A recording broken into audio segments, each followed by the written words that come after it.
Good morning. I'm John Fortier. I'm the director of the Democracy Project here at the Bipartisan Policy Center.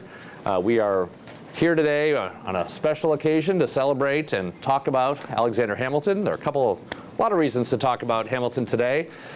We have a great audience. We also have some interesting documents out in the lobby that many of you have seen, and I think some of our audience is still making their way in, looking at the documents. Those documents were provided by Seth Kaller and the Gilder Lehrman Institute, so please take a look at them after the event. But we're here for a couple of reasons. A lot of things going on this week. One, we have a major summit in Singapore tomorrow. Two, since the founding, we've been talking about the imminent war with Canada. That apparently is around the corner. No, that's a joke. We also, we were a little worried that today would also coincide with the celebration of the Washington Capitals winning the Stanley Cup. Their parade is actually tomorrow, not today, so that's good for us. And but for Alexander Hamilton, that celebration might have been taking place near Harrisburg, Pennsylvania, right? So that's not in this neighborhood. And then finally, the Alexander Hamilton, the play, is coming to Washington, D.C. tomorrow. So many of you maybe have seen this, maybe will be seeing this. But we thought an opportunity to talk with a couple of Alexander Hamilton scholars about who is the real Alexander Hamilton. And I'm going to introduce our scholars here and sell some books, maybe. To my left is Steve Knott, who's a professor of political science at the U.S. Naval War College in Rhode Island, and Peter McNamara at Arizona State University. Both are authors of numerous works about the founding, but especially about Alexander Hamilton. So I will just bring a few to the table. Peter McNamara, Political Economy and Statesmanship, Smith, Hamilton, and the Foundation of the Commercial Republic. And Steve Knott, the older book, which is Alexander Hamilton and the Persistence of Myth. We'll talk about the changes in Alexander Hamilton's reputation over time. And more recently, Washington and Hamilton, the alliance that forged America. Now, I will note that we are a couple of days away from Flag Day, a great time to buy books for your relatives, or 4th of July coming up soon, too. So these are all things that will be done. But both of our authors are, again, distinguished scholars in this area, but I think we should pay a debt to somebody, all of us do, and Carol McNamara is here as well, to a couple of people who were our teachers and inspired interest in these things at Boston College. Both Robert Sigliano and Robert Faulkner, I think, had a lot to do with the thoughts that will come out of this panel, as well as some maybe in the room as well. So I'm going to start with a very general question for you.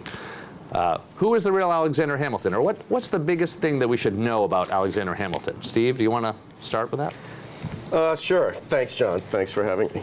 I would say one of the biggest myths, and there are lots of myths out there about Hamilton, is this idea that he had nothing but contempt for the average person or for the common man. There's a quote that still circulates that unfortunately should not be circulating, that Hamilton believed the people were a great beast.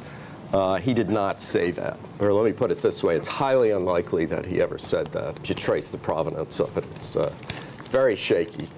So this idea that he was sort of our founding plutocrat, the man who founded Wall Street, which to an extent is true, but we can delve deeper into this.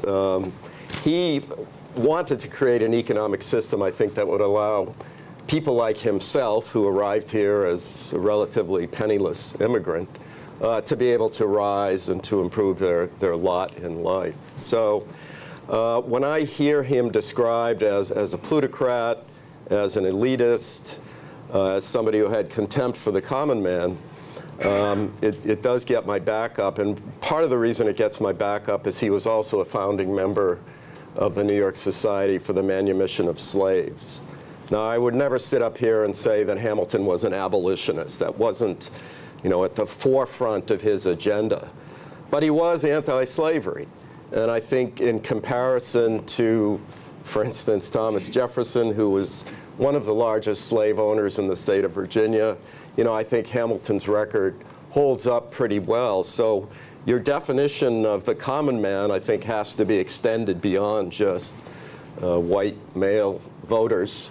And if you think of Hamilton's attitude and the Federalist Party's attitude towards free blacks and also Native Americans, the Federalists had a much more, I think, generally speaking, compassionate policy.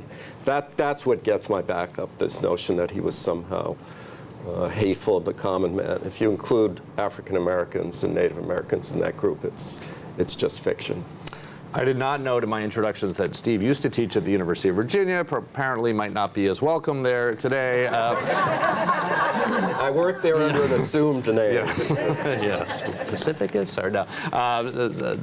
Peter, you're either big myths or just the biggest points about Hamilton you want to put on the table. Thanks, John. Thanks for having me. Thanks for coming.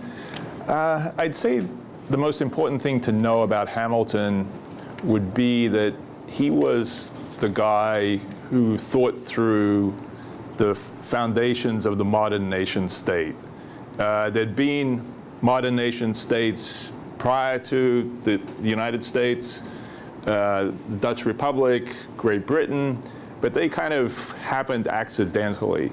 Hamilton found himself in a situation where he had to really think through all the connections between taxes and finance and military power,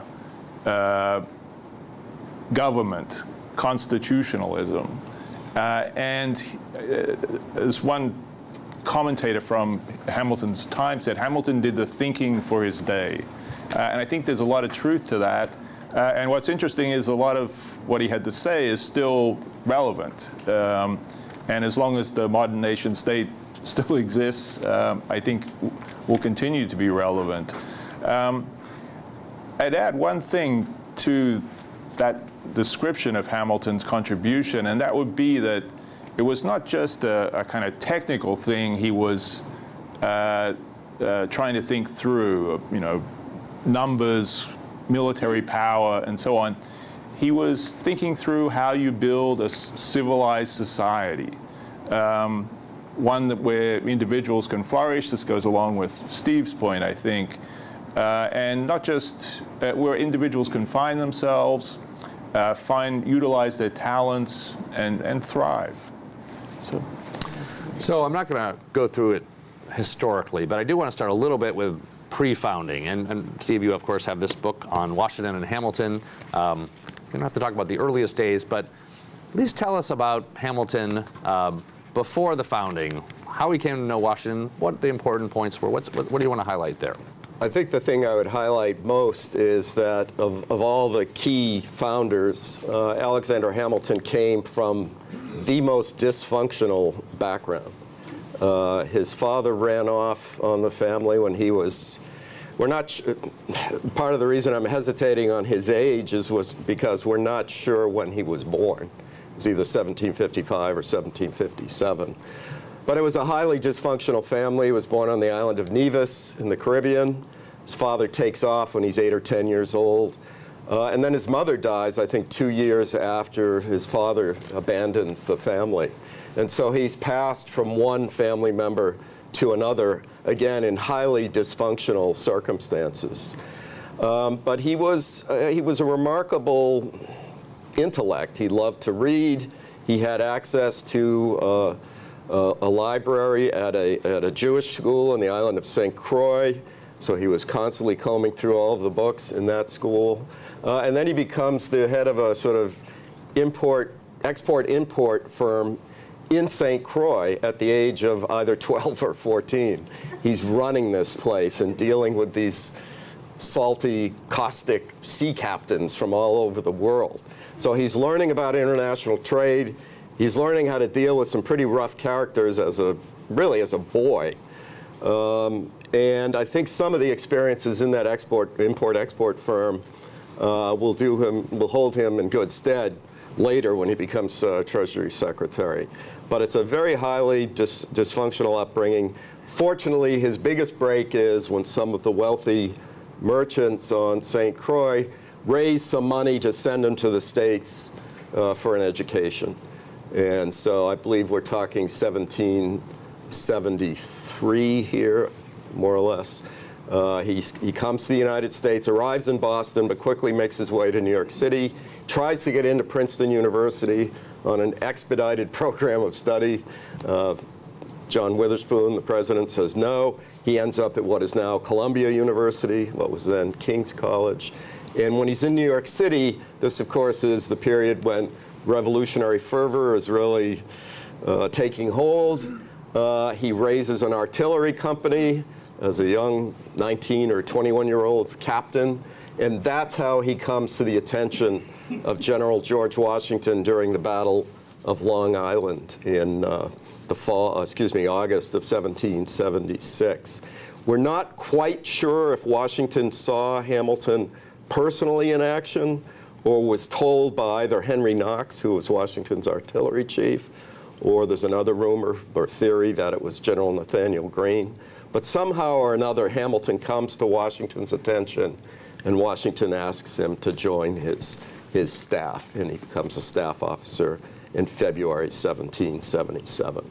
And I would argue, just to finish, he is the most important member of Washington's staff in terms of an ability to work seemingly 24/7, an ability to quickly understand Washington's thinking, to the point where Washington actually entrusts Hamilton with some of the secrets of that Culper spy ring that operates in and around New York City. Some of you watched the AMC series Turn. You're familiar with this. Hamilton's one of the few staff officers who actually had access to that. That's how much Washington trusted him. And just to promote yet another book, you have a book on espionage in the early republic, which covers some of this as well. So, Peter, there's a lot to say about the founding and Hamilton's role in this, but at least give us the highlights. Then we'll delve into some of the specifics about federalism, a strong executive. But tell us his role and what's most important about his role in the founding and thinking about our nation. You talked generally before, but what's most important? Sure. It's in the period, after the Revolution that this question of who's the real Alexander Hamilton starts to emerge, and it becomes kind of acute when he's part of Washington's administration. He becomes the first Secretary of the Treasury. John Marshall commented and was probably the first person to analyze in his Life of Washington, which comes out 1804, 1805, and this phenomenon. And Hamilton took office I'll mention a couple of things that Marshall mentioned. Took office at a particularly difficult and tempestuous time, and where passions were running high, where there were extremely difficult and complex problems to be solved, and some unpopular things that needed to be done, like raising taxes. That's never popular. It's an issue that's easily demagogued, and was at the time. And so you have Marshall notes, you have two sort of views of Hamilton that emerge, and they're the product of this particularly complicated time, particularly passionate time. One of Hamilton who is working diligently to secure the American Republican experiment, and then another Hamilton who's working diligently to subvert that American Republican experiment. So two totally contradictory impressions of what Hamilton was doing. Marshall sort of suggests that the Democratic Republicans, Hamilton's opponents, were perhaps sincere in their criticisms of him, or many of them were. But it's at that time you get the division, the first division that occurs over what Hamilton was actually up to. Just to what Marshall said, I'd add a couple of things. One is that Hamilton was dealing with really novel problems. How to build a large republic. That was thought to be, go back to Montesquieu, impossible. But that was the problem. He'd been set, and it's easy to see how there could be misunderstandings, honest disagreements, disagreements about people's motives and intentions. Last thing I'd sort of mention is that as to this question of why the issue of the real Alexander Hamilton comes up, is that Hamilton acted, and Steve might like to say something about this, as a kind of lightning rod.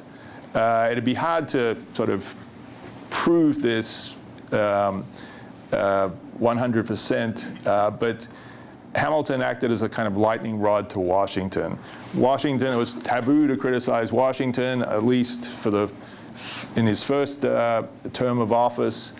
But so then who do you criticize? Alexander Hamilton. And one could, if one was a little cynical, one could see, to some degree, Washington at work in this creation of this question of who's the real Hamilton. Yeah. So that's helpful. I almost want to take Steve on the road forward about his reputation, but I want to wait on that a bit. Just can we go back a little bit to even the pre-Washington days, or to the founding, to the Constitutional Convention, and Hamilton's views here, and maybe I'll put it to you, Steve. Peter mentioned some of the elements, and many of the founders who later disagreed or on other sides of issues had similar views, but I think even then there were some questions. I'll put it this way: Hamilton, a modernizer or a monarchist? There are elements of that which come through in the debates, the Constitutional Convention, in the Federalist Papers. Tell us some of the elements of Hamilton's thinking about what this new venture was going to look like, and why he, on some issues, might have had a different view than some of the other founders. Yeah. So Hamilton, the monarchist, it stems in good part from his speech he delivered at the Constitutional Convention in the middle of June 1787. Let me qualify this by saying Hamilton wasn't a particularly active delegate at the Constitutional Convention. The governor of New York, who was an anti-federalist, made sure that he surrounded Hamilton with fellow anti-federalists. So Hamilton was, in a sense, outvoted, outgunned within the New York delegation. But his most noticeable utterances were delivered, I think it was June 18th, 1787. And he delivered a 3, 4, 5, 6 lengthy speech, as he had a tendency to run on, both in his oral and written communications. But in that address, he called for a president elected for life. And that's going to be one of the primary sources for this accusation that Hamilton was a monarchist. He also suggested a Senate elected for life, both on the basis of good behavior. The president would still be subject to impeachment, and of course would be elected. But that would mean we'd be in year 40-something of the Jimmy Carter presidency today. But I think that's where it began. Now, Jefferson, of course, is not at the Constitutional Convention, but his good friend James Madison, of course, is arguably the key figure at the convention. He's taking copious notes of all the comments that are being made. And we know at some point that Madison, after the fact, shows Jefferson his notes from the Constitutional Convention. And when Jefferson, I think, comes across these passages about a president being elected for life, and then you couple it with some of the steps that we'll talk about later when he becomes Treasury Secretary, this perception that he's not only a monarchist, but in Jeffersonian circles, they come to believe he might even be a British agent, on the payroll of the British Secret Service. So I would say that June speech in which he argues for a president and Senate elected for life is where the seed gets planted. Now, it's also true, and this is ignored, unfortunately, his proposal for a House of Representatives was actually more democratic than the one that ultimately comes to pass. So his proposal for a so-called high-toned federal government had a mix of elements to it, including a much more Democratic House of Representatives. So I would, in my view, this notion of Hamilton as a monarchist is part of the mythology. As far as modernism, I'll leave most of this to Peter, but I think that his later economic proposals indicate that he was far ahead of his time, certainly far ahead of his great Virginia rivals, who some have referred to as slavocrats. Hamilton's economy was going to be arguably much more of an opportunity society, if you will, than the one that the Virginians were sort of sitting atop on their plantations. So in that sense, I think he was very much the modernist. And thank you, former UVA professor Steve Knott. Peter, we definitely want to get into the economic thought, but if I could hold out a bit, just do you want to say more about the modernism in other respects at his thinking of the founding and what our country would look like? Right. Let me just say something about the monarchism issue, and then I'll turn to modernism. It was Hamilton's thinking about forms of government departed, I think, from many of his contemporaries in this respect, and he says this explicitly, that he's at heart a real Montesquieuian. The different forms of government, you have to adjust forms of government to circumstances. So some places you really do need a monarchy. When he comes to make suggestions about what should happen in Haiti's post-revolutionary situation, you basically need a military dictator.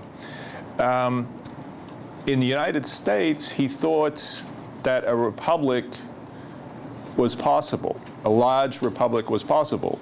It was not a certainty, though. As Harvey Flommenhoft at St. John's College just up the road argued, for Hamilton, the American experiment was really an experiment. And my reading of what he did was that he was really genuinely trying to secure that experiment. But more so than for someone like Jefferson, I think it was really an experiment. It might not work.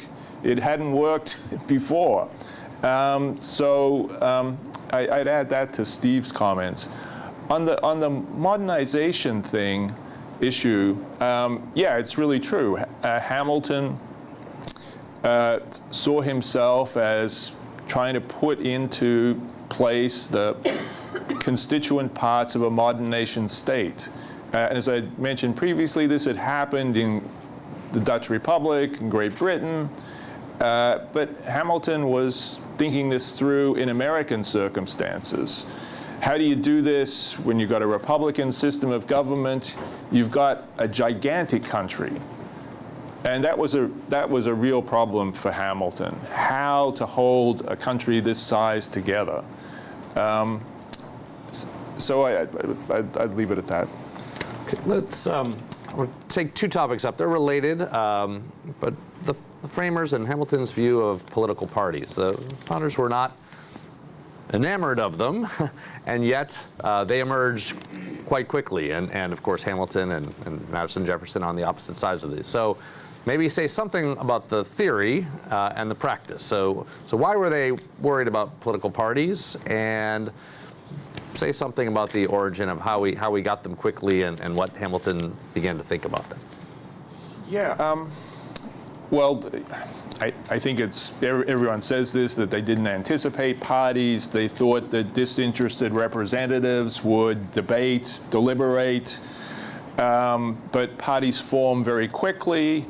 It turns out that both Hamilton, but certainly Jefferson and Madison, who seem to have thought through the problem of parties much better, turn out to be very good at being partisans. And it's one of those quirks of the founding. They railed against parties. This was an opportunity for hypocrisy and demagoguery too. You can rail against parties and act as a savage partisan. Jefferson occasionally lamented that. Hamilton occasionally lamented that. But they took to it like fish to water, I'd say. And that's been with us ever since. Now, why is that? To some degree, it goes back to what I was saying before about those comments of John Marshall. People need ways to simplify complex problems and to communicate with the wider society. And that's one of the roles that parties have played as a kind of way of mobilizing public opinion, thinking through maybe not very deeply sometimes complex issues, but something like parties do seem to be necessary in a large republic, and that seems to be an accidental discovery of the founding generation. And Steve, do you want to say something? Sure. Because I think maybe Peter's right that as the Jeffersonians began more as an opposition party and maybe thought it out a little more, but of course Hamilton becomes essentially the leader of the Federalist Party, even within the Washington administration. So thinking about it in the Constitutional Convention, and then what happens and what Hamilton thought about parties emerging. Yeah, I'm going to jump right to the presidency of George Washington, because of course this is when the first party system is born. It's really Jefferson, and let me qualify what I'm about to say. I've made this confession in front of other public groups as well. I admit that I suffer from Jefferson derangement syndrome, so take this with a massive grain of, well, not a massive grain of salt, but a grain of salt. Jefferson is Washington's Secretary of State. Hamilton is Secretary of the Treasury. Jefferson begins to lose almost every major cabinet battle during that first term of President Washington. And out of a sense of frustration, he begins to organize the opposition while serving within President Washington's administration. He actually puts a guy by the name of Philip Freneau on the State Department payroll in the position of a translator. And all the guy does is write anti-administration editorials while being paid by the American taxpayer. All of this is done, well, I was going to say somewhat surreptitiously. Hamilton catches on to this, I think, fairly quickly. And Hamilton and Knox and some of the others try to warn President Washington that Jefferson is undermining him covertly. Washington refuses to accept these warnings, and it may say something about Washington's character that he's unable to sort of recognize that kind of duplicity, particularly in a fellow Virginian of whom you would think he would share the same worldview. But the party of Thomas Jefferson, the Democrat Republicans, which ultimately segues into the Democratic Party, is really the first American political party. Hamilton and the Federalists are constantly playing catch-up. They're constantly on the defense. And even though I said I suffer from Jefferson derangement syndrome, I also have to confess that Thomas Jefferson, as a political leader, as a party leader, was way ahead of Alexander Hamilton on that front. Jefferson had, I think, the kind of characteristics that one looks for in an effective party leader. Jefferson was adept at using surrogates to do his dirtier business for him. Hamilton was much more in your face. So if he disagreed with you on the National Bank or whatever, he'd let you know. But it would be face to face. He thought that was the manly or honorable thing to do. Jefferson was far more comfortable using surreptitious means to convey his messages, including, creating an opposition press. So by 1802, I apologize for jumping way ahead, but in 1802, Hamilton confesses to some of his fellow Federalists that we're getting our clocks cleaned. We cannot, and I'm obviously loosely paraphrasing here, we cannot compete with the Jeffersonians at the sort of street level. And this is when Hamilton proposes a Christian constitutional society. They're going to try to use the the Congregationalist churches, particularly in the Northeast, as a kind of political base to counter the power of the Jeffersonian political movement. But it's too late. And by 1816, the Federalists run their last presidential candidate. Jefferson succeeds in destroying the Federalist Party. Jefferson said in a letter in 1802 that he was going to sink the Federalists into an abyss from which they shall never return. And he succeeded. Let me turn, long promise, we turn to economic policy. And, there's a lot said in today's discourse about free trade, let's say, mercantilism. But there's a broader set of issues here. Hamilton was clearly a promoter of a commercial republic, but saw the role for government and statesmanship in certain ways. Tell us how you think, give us the big picture of Hamilton's economic policy, but also distinguish it, as you do in your book, from Adam Smith or people who might see the market as more freely operating without some necessary role of government or role of statesmanship. Sure. Hamilton, he was criticized for doing this, and this fed into the conspiracy theories about him, wanted to introduce into the United States the basic features of a modern nation. One of the most controversial things he suggested was a national bank. In the United States at the time, when he suggested this, 1791, there were 3 banks. And Hamilton was proposing a bank several times the size of the 3 of those put together. This would be it would be a private bank, but it would do the nation's business. It could lend money to the federal government. The federal government could deposit money in it if it had a surplus. This was a kind of basic feature of any modern nation. Now, banks to many Americans at the time were a little bit like credit default swaps and shorting the VIX, things that ordinary people have no clue. So you could see how those kind of proposals could have been misinterpreted, and especially because they seem to derive from British precedents. Now, more broadly, Hamilton wanted to introduce the other features of what he saw, and this is where he is a bit of a visionary and goes beyond people like Adam Smith. Introduced not just a modern financial system, but a modern industrial system as well. Now, this will get to some of the more controversial issues of the present day, or today actually. Hamilton was not down the line free trader when it came to economic policy. He believed that nations needed to take steps, and they were perfectly justified to take steps to promote their own industries for 2 reasons. One, if you need a modern nation state needs a powerful military. It needs, to go along with that, a military-industrial complex, as someone called it later on. That's just a fact of life. You can't avoid it. But more than that, and Adam Smith was allowed to make that exception, made that exception as well.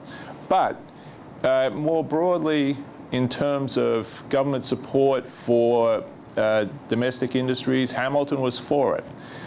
He wasn't for high protective tariffs. Tariffs, very blunt instrument, help efficient domestic industries and inefficient domestic industries at the same time, annoy other nations. Hamilton basically, throughout his term as Treasury Secretary, fought against attempts by Jefferson and Madison to prosecute a trade war with Great Britain. They were confident the United States could defeat Great Britain in such a war, a trade war. Hamilton thought that was crazy. He also had another reason why he was against high protective tariffs and trade wars that they might lead to, and that is that his whole financial system depended on revenues derived from import duties. And if import duties were disrupted for whatever reason, basically the nation's main revenue source would dry up. His new financial system would collapse. So for a number of reasons, you couldn't describe him as a protectionist of the kind that you'd find after the Civil War in the United States, and maybe even before the Civil War as well. So I mentioned those couple of things as preliminaries. So there was a financial side and an industrial side. And one last point. On the industrial side, Hamilton saw much more clearly than I think Adam Smith did the importance of technology and the importance and the need to promote technological advances, even to the point of engaging in a little industrial espionage against the British.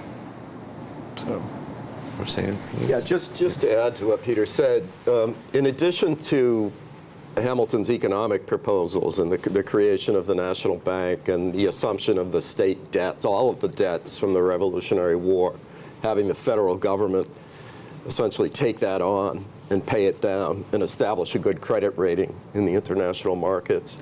But in addition to those economic steps, I think everything that Hamilton and George Washington were about during those critical first 8 years of the early republic was to try to convince their fellow Americans, as Hamilton put it, to think continentally, to get them to think beyond think of themselves no longer as Virginians or New Yorkers, but as Americans. And so in addition to these very important policy steps, you have sort of symbolic gestures like the issuance of a Thanksgiving proclamation in 1789, which is addressed to the people of the United States of America. In a sense, Washington preempted the state governors who had a tradition of issuing those kinds of proclamations and directs this directly at the people and asks them, in a sense, to give thanks for this new government and to pray for its continued success. And then also even another symbolic gesture like Washington's tour of the New England states, I think in 1790, and then the southern states later on, covering thousands of miles on these horrible dirt roads. But the point was to convince Americans to think continentally, to let them see their new president, to persuade them indirectly, but clearly that they were now Americans. They were no longer Georgians or, citizens of Connecticut. So I promised you that I would have you take us on the longer tour of Hamilton's reputation. But first I'm going to show you my favorite portrait of Alexander Hamilton. It's right here. And I know how much of a lover of Hamilton you are, so I would be willing to trade you this for your portrait of Andrew Jackson in your wallet. In fact, I will make that offer to the audience as a whole. But I will note that not that long ago, less than 10 years ago, we were thinking of taking Mr. Hamilton off of the $10 bill.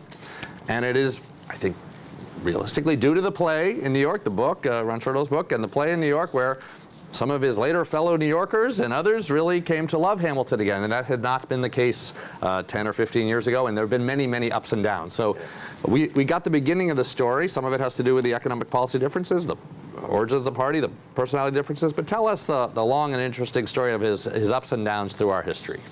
Well, so I mentioned earlier that Jefferson was determined to sink the Federalists into an abyss from which they shall never emerge, and he succeeded at that.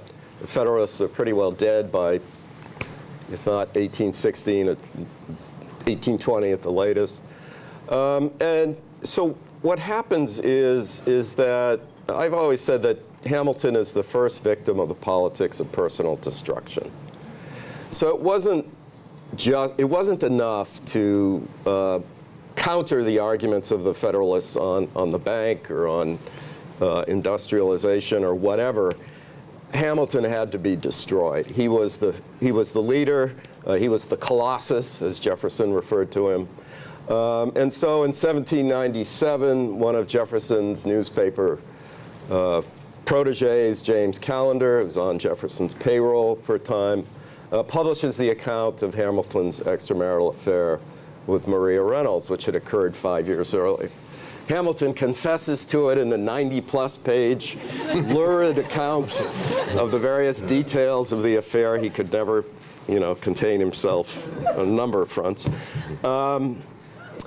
And this is step one of many to not just, as I said, not just rebuff the Federalists on policy grounds, but to destroy their leader.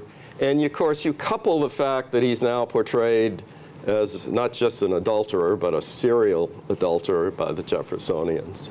You couple that with this alleged monarchism, that's a killer. You know, calling somebody a monarchist in the 1790s and early 1800s is equivalent to calling somebody a communist in the 1950s. It's designed to destroy you. It's designed to remove you from the public square. And that was the campaign that was conducted by Jefferson and by his successors in the Democratic Party. Andrew Jackson, for instance, in his war with the Bank of the United States, which I'm sure you're all familiar with. You know, it's the ghost of Hamilton that lurks in the background. Jackson is the champion of the common man. Jackson's going to take on this elitist, Philadelphia-based institution that favors the coastal plutocrats. But it's always the battle between Jefferson, the champion of the common man, and Hamilton, the champion of the elites, is very much alive long after those gentlemen are dead. It's kept alive by Andrew Jackson. It's kept alive by Martin Van Buren. There's a brief period in American history, and that would be during the Civil War and after the Civil War, where Hamilton is sort of resurrected. The party of Jefferson is in eclipse because of the Civil War, because of the issue of slavery. There you have a number of Republican presidents during the Gilded Age, Benjamin Harrison, James Garfield, and some others who revere Hamilton. Even Teddy Roosevelt reveres Hamilton. But that 40 or 50-year period ends pretty decisively with the election of Woodrow Wilson, who really sees Hamilton very much as in that sort of elitist, plutocrat, you know, champion of Wall Street terms. And then it's Franklin Roosevelt that really it's Franklin Roosevelt who elevates Thomas Jefferson into the pantheon, into the Holy Trinity, you know, this beautiful monument over here on the tidal basin, which I love, by the way. It's very, very well done. That's erected by Franklin Roosevelt. In fact, Roosevelt supposedly plays a hand in selecting the truncated quotes that adorn the walls of the Jefferson Memorial. But as a consequence, Hamilton is really eclipsed during the FDR years. And FDR makes a point of comparing himself, FDR, with Jefferson. He's the new Jefferson. And Herbert Hoover and the Republicans are the Hamiltonians, the champions of Wall Street, the champions of the elites, the people who want to tuck it to the common man. And you know, that may sound like an exaggeration, but it's not. There is a kind of concerted campaign during the New Deal years to elevate Jefferson and to denigrate Hamilton, to the point where, as I say in one of my books, when World War II arrives, Jefferson is everywhere. Hamilton is occasionally mentioned, but usually with a comment like this, and this is almost a direct quote from a journal from 1943. Well, if Hamilton were alive today, he'd probably oppose the Nazis. You know, he was really seen as our sort of closet Napoleon. And that image holds, particularly in progressive political and scholarly circles, until the 1960s. And then it starts to break a little bit because all of a sudden race becomes a matter of concern, not only in the political arena, but also in the academic arena. And people begin to look at the contrasting records of one of the largest slave owners in the state of Virginia versus one of the founders of the New York Society for the Manumission of Slaves, who it appears never owned slaves. Now again, I want to make it clear, Hamilton's not Frederick Douglass. He's not an abolitionist, but he is anti-slavery. And he has a much more progressive attitude on slavery and on the Haitian independence movement that Peter referred to earlier. And that's where you begin to see a kind of rethinking take place. Now, it's going to be, it's gradual.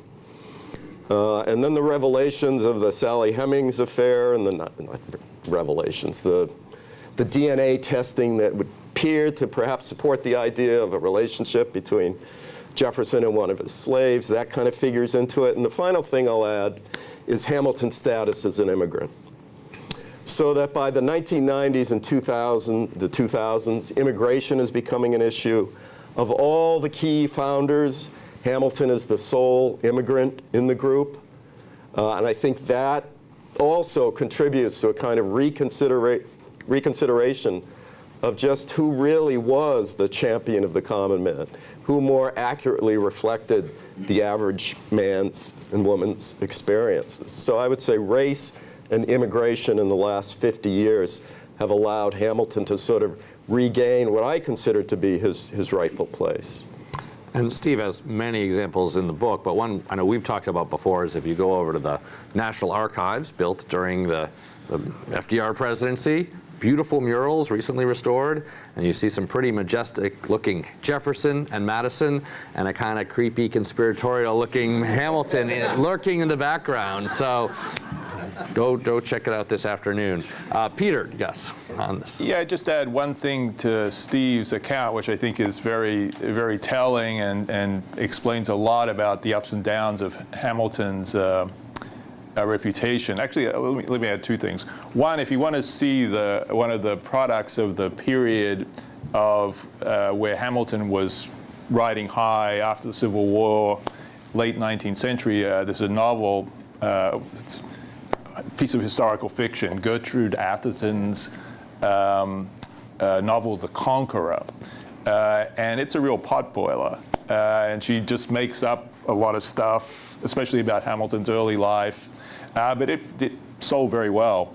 The thing I was going to point to with respect to Hamilton and why there's been these ups and downs of his reputation is that, and I've always found this a bit of a puzzle or something strange about Hamilton, that he never sat down and wrote a kind of magnum opus. There's the Federalist Papers, of course, but he never sat down and laid out what he thought. And he apparently sometimes spoke as though he did, but he never did. When he left the Treasury Department, he sat down and wrote 25 or 30,000 words defending his stint as Treasury Secretary, but then he stopped. He never, and I've always found that a bit of a puzzle. Now maybe had he lived longer, but he wasn't able to set down that marker that you could have judged what Jefferson and company said about him against what he really believed. Just to add a small point, so of course he's killed in the duel with Aaron Burr in July 1804. Jefferson lives for another 22 years. John Adams lives for another 22 years. Believe me, they use that time to sort of spin the historical record. So Hamilton, and Eliza Hamilton realizes this. She's desperately trying during this period to find somebody who will write a biography of her husband's life. She ends up having to get her son, John C. Hamilton, to do it. It's not that great. But Jefferson, Adams, even I would say James Madison to an extent, he lives another 32 years. So they use that time to help shape, to help spin the public record and to make sure that Hamilton is given his due. I mean, Adams despised Hamilton. And if you want a good laugh sometimes, just sort of Google John Adams on Alexander Hamilton, where he talks about Hamilton at one point delivering a speech under the influence of opium. Talks about Hamilton's superabundance of secretions that leads him into unbridled whoring. For whatever reason, Abigail Adams and John Adams were just obsessed with Hamilton's sex life. Abigail talked about his Hamilton's lascivious eyes. Yeah. So let me come back to a couple of big themes. We've touched on them before. Federalism. You mentioned the Thanksgiving address. Hamilton worried about, wanted to have a nation, worried about it splitting apart. What are his thoughts on federalism? He feared the power of the states, and especially the big states. And I think in Hamilton's, he comes close to saying that in that June 18 speech at the convention that maybe the states should be dissolved. But even then, he adds, there have to be subordinate authorities, and this in a country so big. So I think in his ideal world, there still would be states. They might be under tighter controls of the federal government, and they would have been smaller. That, I think, was his ideal world.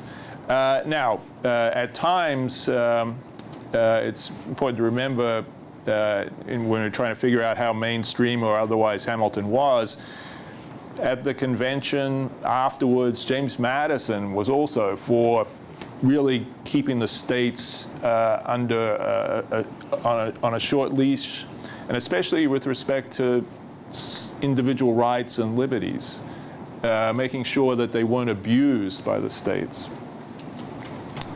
Yeah. Foreign policy. We have time is here more talking about realist foreign policy. There's a certain way in which Hamilton was to be described by that.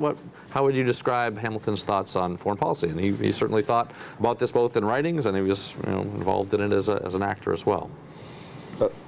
Go ahead. I mean, one of the key events, of course, during President Washington's administration is the revolution in France, and to the extent to which the United States should not necessarily intervene in that event, but whether it should tilt in a way towards the French or perhaps towards the British, who are kind of leading the counter-revolutionary forces in Europe.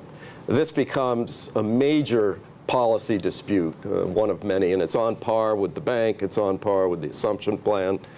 And I think, Hamilton, rightly so, is often described as the father of American realism, the father of realism in American foreign policy. He's very critical of Jefferson and some of Jefferson's supporters who are urging this sort of tilt towards France. Again, I don't want to make it seem that Jefferson wanted to intervene on behalf of the French. He wasn't willing to go that far, but he certainly wanted the United States to, as much as it realistically could, assist our fellow revolutionary brethren in France.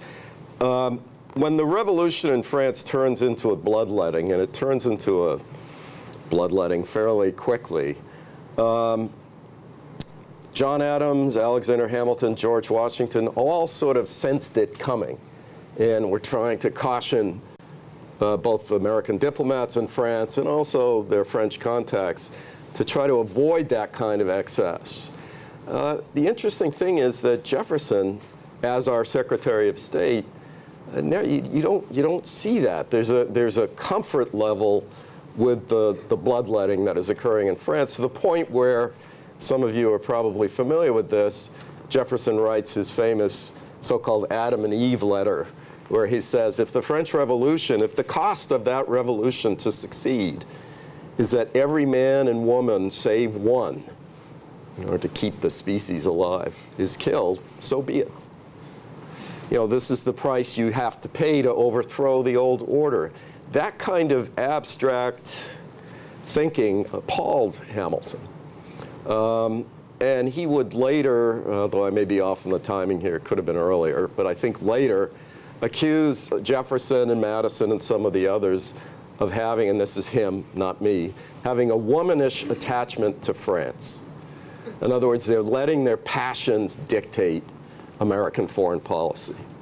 They're letting that gratitude that we felt towards the French for helping us in our revolution dictate our foreign policy when our national interest demanded that we stay the heck out of it and perhaps, if anything, tilt towards our largest trading partner, the British. So Hamilton is very much about national interest. I think there's much more of an idealistic streak in Jefferson. Hamilton's attitude towards this notion that we somehow owed the French was a little bit legalistic. He makes the case, hey, that arrangement we had was with Louis the 16th. He's dead. He's been decapitated. That treaty is void. This new government, we did not sign a treaty of cooperation with this revolutionary government. And Jefferson was appalled by that kind of legalistic, cold-hearted approach to the French Revolution. Just one small point on the French Revolution, and then I'll just say something about Hamilton's foreign policy. With respect to the revolution, Hamilton was convinced pretty early that it was going to go bad, But one of the reasons he was convinced early was that they were trying to do something that was, given French circumstances, impossible, to create a republic. The best he thought they could do was a constitutional monarchy, maybe along British lines, but the project of making France a republic was just visionary in his mind. In terms of broader foreign policy, I'd agree with Steve that there's a kind of realism about Hamilton. That's what we would call it today. But it was a realism that was couched in the language of the day in terms of the law of nations. That nations pursue their interests, but they do so with certain rights and responsibilities. And there's a benefit from what we would call today a system of rules or a system of international norms. Now, when people step outside those norms, that's where the realism, the strong realism kicks in. But Hamilton did see benefits from international trade, abiding by certain international norms. He was not a Machiavellian, which is sometimes is ascribed to him. So you gave a great history about Hamilton's reputation, but you didn't really mention the play. You kind of got, or you said there's a precursor to the play. You got up to. So one, if you say a little bit about the importance of the play and resurrecting his reputation. Oh, but yeah, no. And then secondly, maybe both of you, and you've seen the play, and I want to give it away to everybody here who might be going in the next month or so. But what does the play really get right, and what should it have addressed more? What's missing? Yeah, so Ron Chernow's book, Hamilton, his biography on Hamilton, comes out in 2004. A young, I'm sure you guys, most of you know this story, a young Lin-Manuel Miranda takes that book on a trip to Mexico, I think, and falls in love with the book and with Hamilton.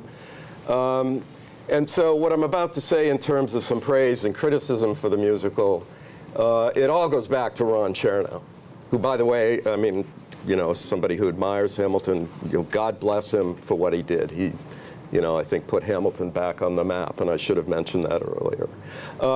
But I do think the musical tries to portray Hamilton as more of an abolitionist than he was, and it's more of an, it doesn't explicitly say this, but it's kind of a plea for immigrants and open borders, perhaps, and Hamilton's position on immigration was more complex than that.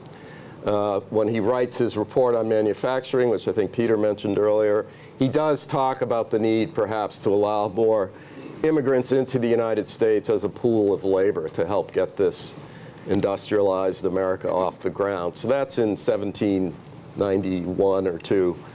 But by 1800, when Jefferson is on the horizon, Hamilton has kind of shifted his position on immigration, and he sees proposals on the part of the Jeffersonians to liberalize immigration laws as an attempt to increase the voter rolls for the Democrat, Republican, or Jeffersonian Party. So he's yes, his story as an immigrant and his rags to riches tale is extremely impressive, but his position, his policy positions on immigration, I think, are perhaps lost in the musical.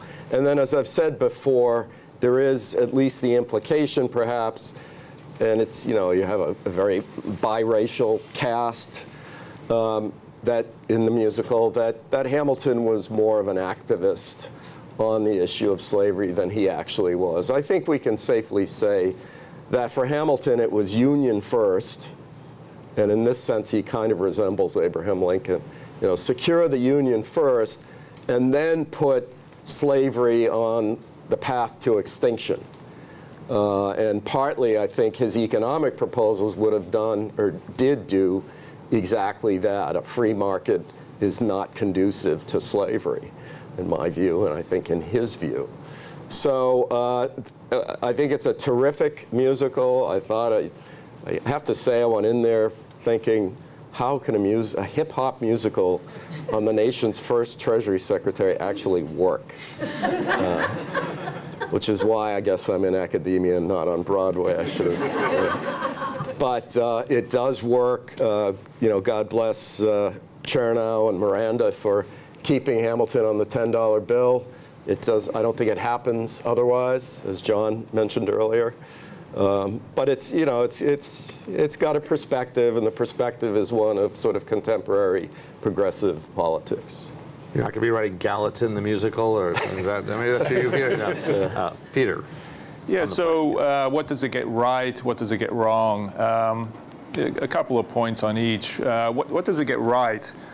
One thing it gets right, and Steve has written a book about this, is the relationship between Hamilton and Washington. That Hamilton really was Washington's right-hand man, and that was a deep puzzle to people like Adams and Jefferson. Like, this guy who comes out of nowhere is suddenly got the ear of the George Washington, the most famous man in the world for a couple of decades. And the play gets that right. It gets right that the Revolution, the period of the founding, was an exciting time. It wasn't just stiff guys, seriously deliberating. There was a lot going on. There was love, action, passion. I think it gets that right. I'm a bit more sympathetic to the idea that it gets the immigrant story right. There's, the great punchline in the musical is Lafayette and Hamilton's saying, "Immigrants, we get the job done." Lafayette, of course, wasn't an immigrant. This is where they fiddles a bit with history, but Lafayette wasn't, of course, an immigrant. He was just here for the fight. But you could have put in Albert Gallatin, who was Jefferson and Madison's Secretary of the Treasury, Swiss, and I guess with respect to Hamilton and Gallatin, this is one of the first instances, I guess, of jobs Americans won't do. The Treasury Secretary of the Treasury, you're going to import a foreign.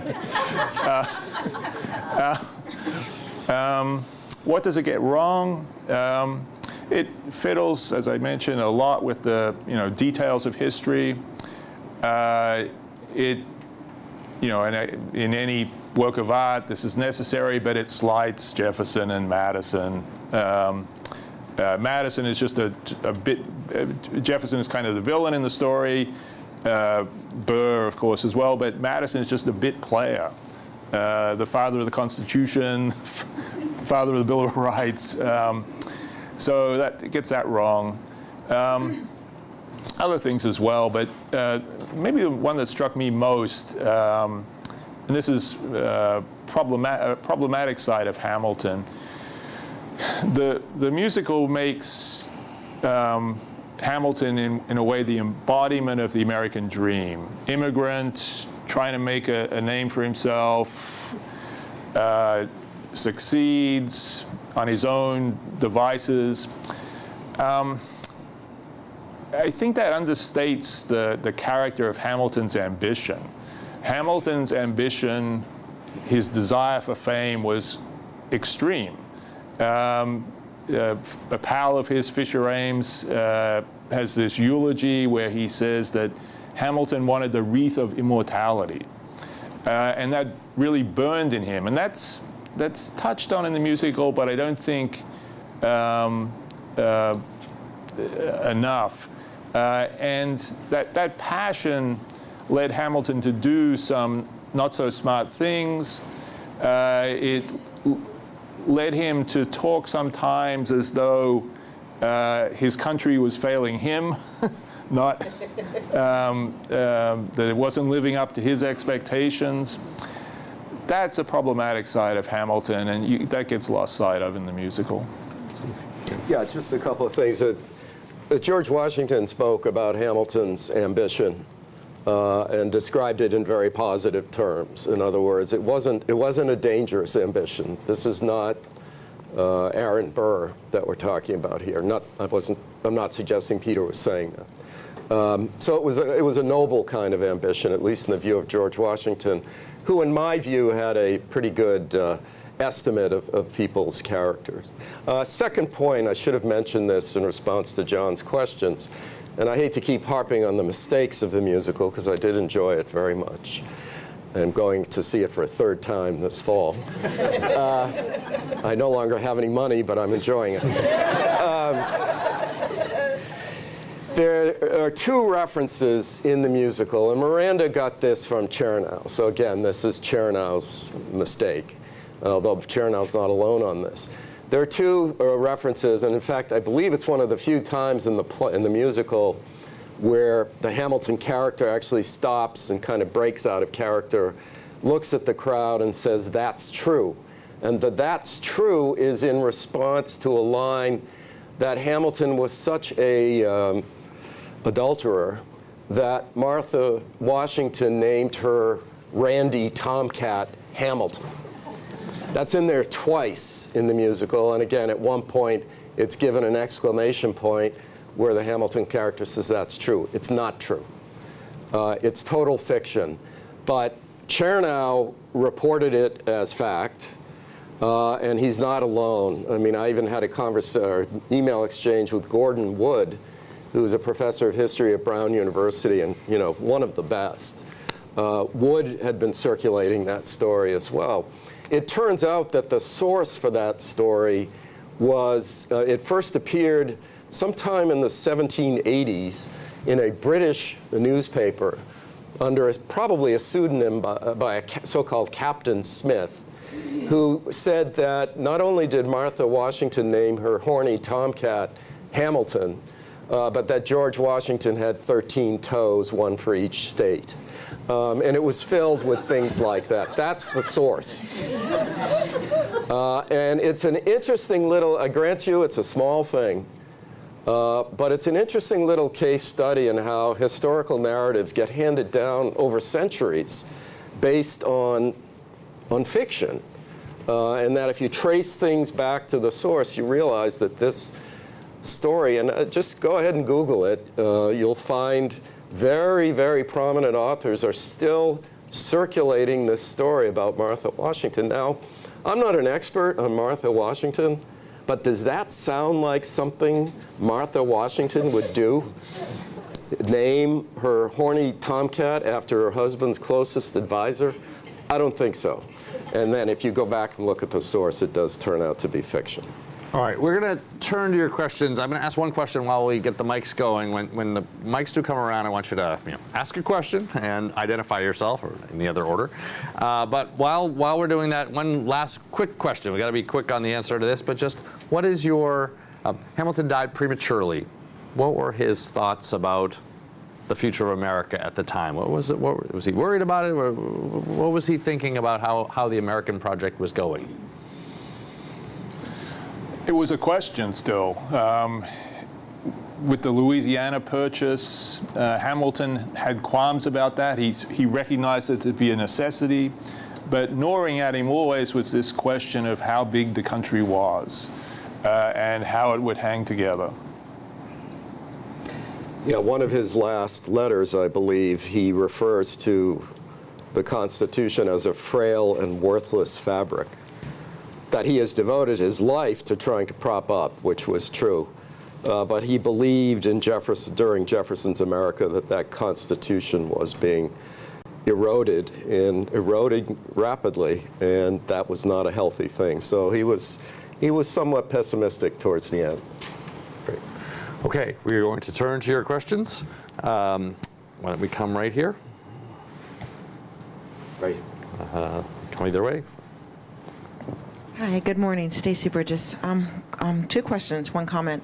You said that FDR promoted Thomas Jefferson and molded him to this iconic figure that we had today. You don't think any of his writings, his inventions, had anything to do with where he is at and why he is so loved today? And that brings me to my actual question is, was Alexander Hamilton actually pro-Native, pro-Black, because we actually needed slavery to build this country because it was a young country. We needed the cheap labor.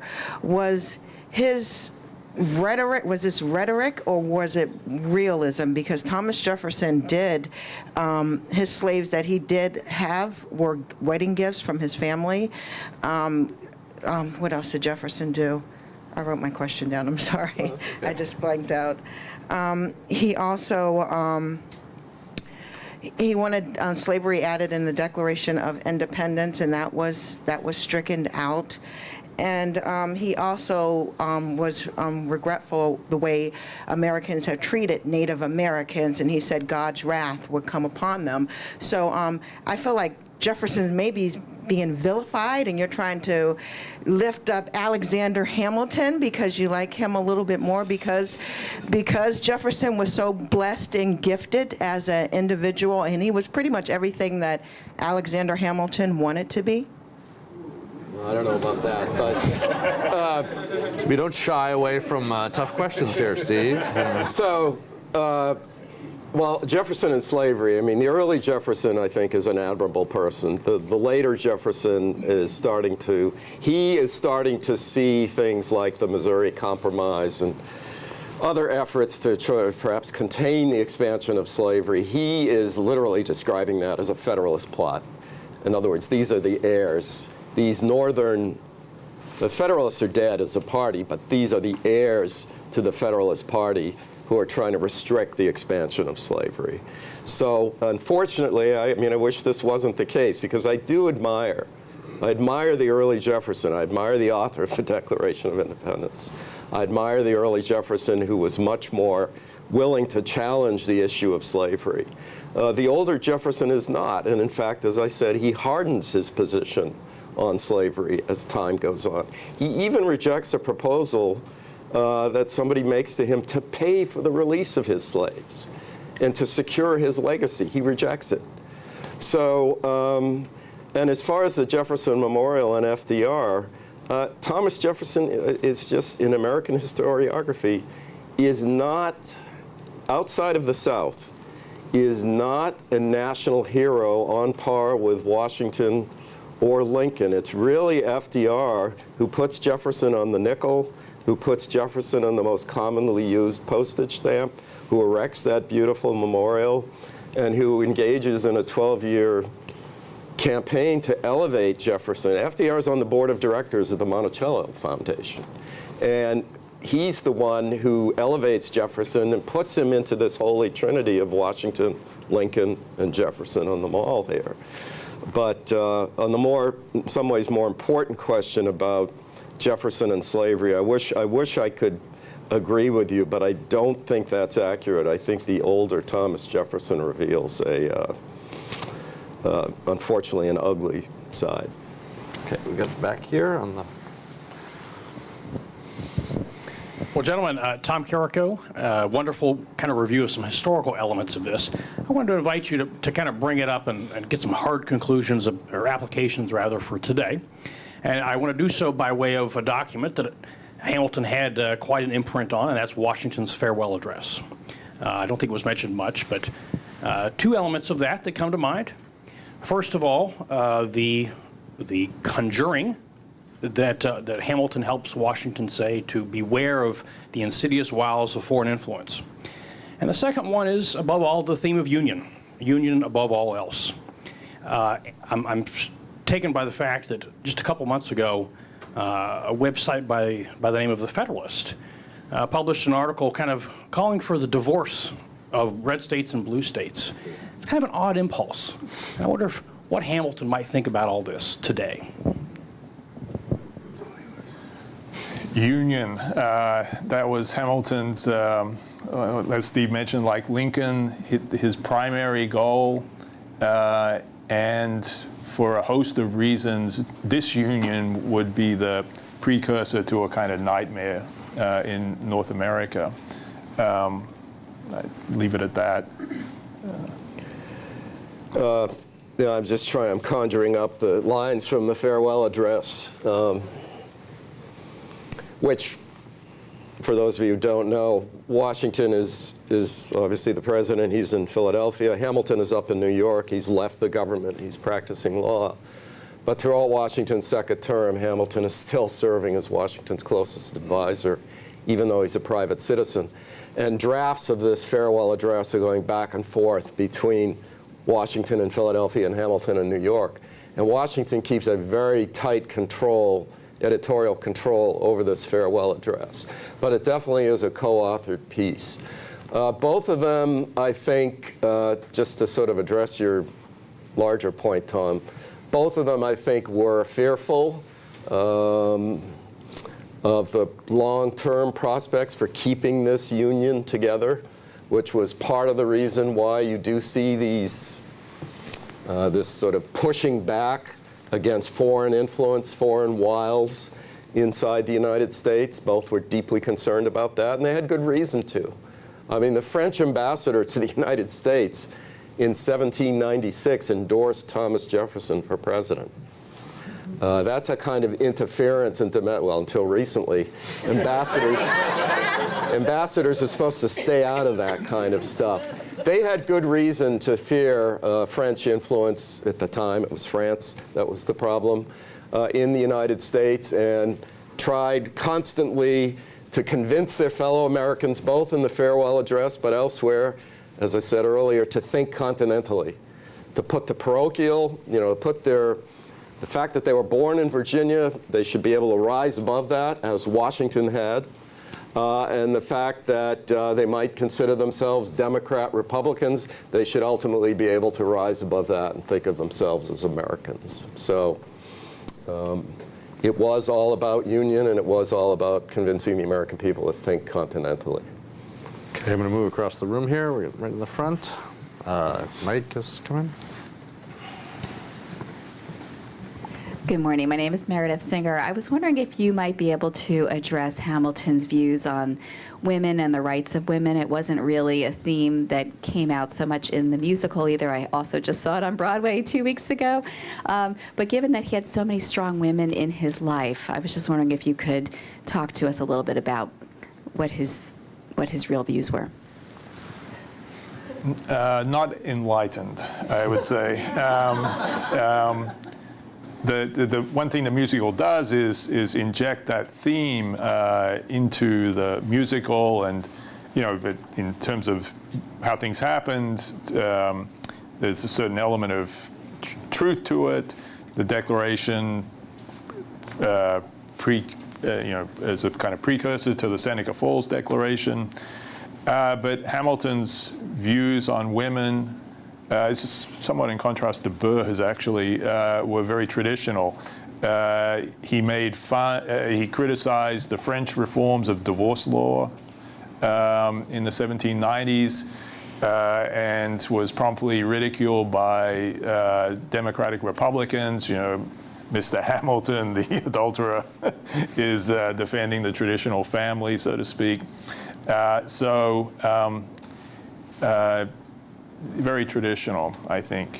One thing about Chernow's biography, though, and this was an important correction, was that he fleshed out the character of Betsy Schuyler in a way that no one has done before, and she must have been a very interesting person. She was always slighted in the historical record as being, second rate in comparison to her sister, Angelica. But there are reasons to doubt that. I don't have a heck of a lot to add except to say something about Eliza. She, of course, lives in Washington. She dies in Washington, D.C. in 1854. So she outlives her husband by 50 years. She dies at the age of 97, which was unheard of back then. And she spends a good part of that, so she's a widow from 1804 for 50 years. She spends a good part of that time trying to protect or perhaps get the word out about her husband's legacy. So whatever happened in that horrific extramarital affair, she obviously was willing to put that aside somehow. And God bless her for the work that she did to try to keep her husband's legacy alive. Okay, let me go back there. My name is Jan Lilja, and I would be very interested in hearing some commentary from the two of you about the rivalry between Aaron Burr and Alexander Hamilton, which we haven't touched upon yet. It's portrayed in the musical as something that starts at a very young age, both on a professional and personal basis, and I'd appreciate hearing what you think about that portrayal. So they were both Revolutionary War veterans. They're both powers, in a sense, in Manhattan. They both practiced law. They argued cases with each on the same side. They argued against each other frequently. They knew each other quite well. But I think, though, there were two fairly large egos there, and Manhattan at the time was a pretty small place.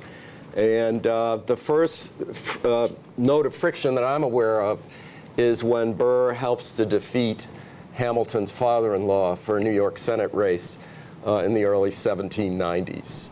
And then there's a whole series of arguably retaliatory measures on Hamilton's part directed against Burr, blocking him, or helping to block him in 1800 in the disputed election with Thomas Jefferson. Hamilton urges Federalists to vote for Jefferson over Burr. Burr's aware of this. 1804, Hamilton helps to defeat Burr in his race for governor of New York. So there's just a series of these flashpoints. Now, supposedly, at the very end in Albany, Hamilton utters some reprehensible comment about Aaron Burr that is too horrible to repeat. There's a lot of speculation as to what that might have been. That leads to the challenge of the duel, which Hamilton probably could have gotten out of at any number of points, but he was, I think, kind of prickly when it came to these sorts of things. So that's a very quick overview of two large egos working in the same area with great ambitions. Okay, why don't we go here to the end? Many of us are surprised by the language used today in the political arena, most recently the description of Mr. Trudeau. I was curious back then, did they use language like that in public? Was everything very politely said? Was all this stuff appearing in the press, you know, when you had, like you said, you had your own press agents who would cast aspersion, but how was the language? Was it gentlemanly? Or was it the opposite of gentlemanly, which I don't know what the opposite is, but how was it?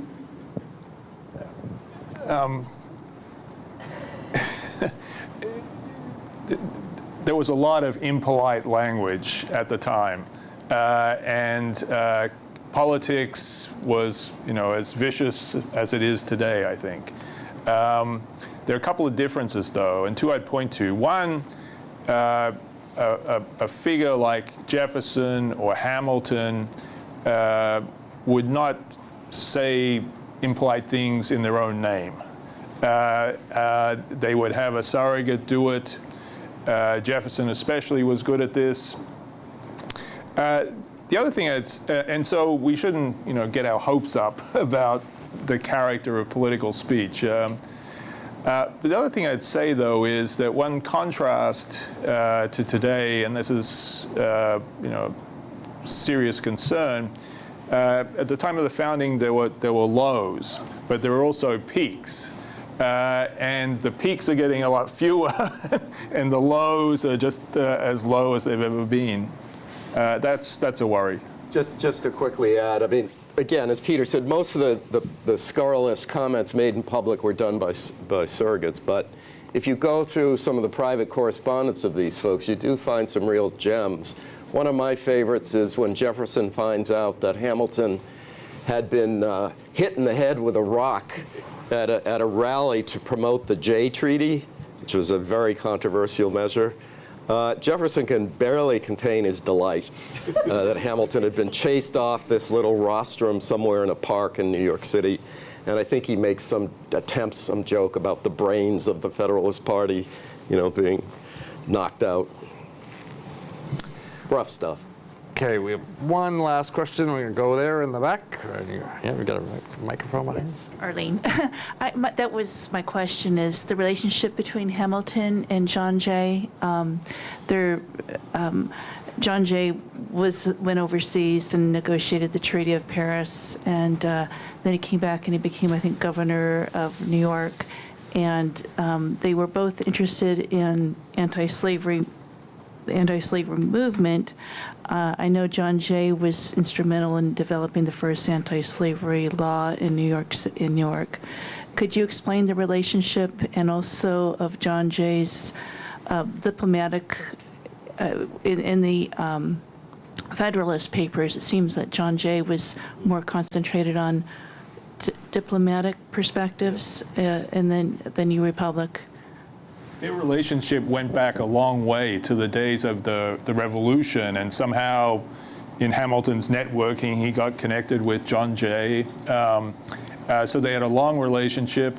To cut to the kind of chase, the Jay Treaty, which Jay negotiated with Great Britain, Hamilton thought was a bad deal, as we'd say today.